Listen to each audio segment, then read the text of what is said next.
And at the same point, Light's actually kind of depressed because he goes, oh my goodness, I failed. She's going to be dead. She's going to die. What am I going to do?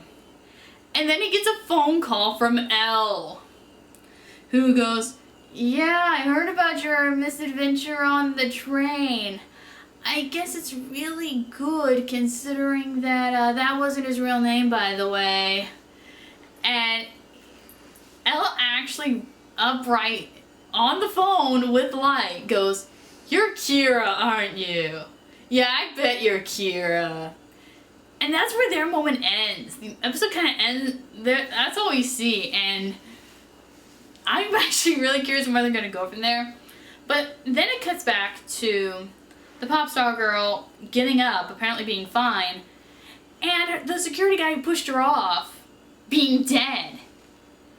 And you're not necessarily sure what killed him. You know it most likely wasn't Light, even though he knew the guy's name and face, because there's no evidence he wrote down. He actually gave the Death Note to Rook earlier.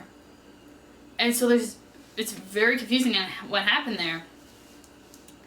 And then, while she's looking at this dead person going, what the hell just happened? And she goes, Kira? Was it you, Kira? Were you protecting me again? Her Death Note falls in front of her with a white feather. And she picks it up, and then Rem shows up going, hello, I am Rem. And the episode ends right there. And oh my god, I cannot believe they introduced Rem so quickly. You know, even in the movies, they hinted at her in the first movie. They actually gave her some speaking lines, which are completely unnecessary. And then showed her more in the second. And I think even in the anime, she didn't show up for a while. And same with the manga. But all of a sudden, having her get the death on the second episode totally changed the game. And from here on in, I think we're going to see some good surprises. Because these writers are doing a good job keeping everyone on their toes. And before another thing, L is an asshole.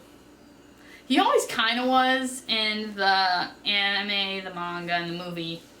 You know, you see him as more of an eccentric who's more in his own head with Einstein syndrome than anything else, but he's very much a jerk in this. You know, he's very much like, he outright tells him in the middle of the cops, before the Light's dad goes to the commissioner about these FBI people showing up, says, you know, it's the scene where Light wrote instructions on people what to do before they died in the Death Note to experiment. L goes, he can control people's actions before their death, which means he can kill all of you too! And the way it is done is just so callous. It is very callous, the way he says it to these people. It's like a whole crowd of people. And I am surprised that they went ahead and revealed that before all the FBI people died. And they do kind of whittle it down early, which I found kind of frustrating because it really lessens the impact. I like it better when it's Light's dad who goes, alright, all those of you who want to go, go. The rest you stay. To me, it's a lot more powerful moment when it's Light's father and not L. Taking that away kind of made me a little sad inside, but that's the one real nitpick I have with this episode, is they took probably my favorite moment for Light's dad out of the picture and instead gave it to L, which really frustrated me because that scene kind of in the manga, anime, the movies really made him one of my favorite characters. The N, the girl who's apparently called N, or maybe a boy, or a very feminine looking boy. I personally think it's a girl, an actress playing N, didn't show up again, which kind of shocked me because they ended with N. And I really want to know when they're going to bring this character back in, because I'm going, wait, you ended on this character and then you don't have this character in the second episode at all? Even mentioned it. It kind of frustrated me. But I'm looking forward to the third episode because it looks like the subway scene where all the FBI guys die is in the third episode. And I'm curious on how they're going to do it because Light doesn't have the guy who was tailing him. He doesn't have his name.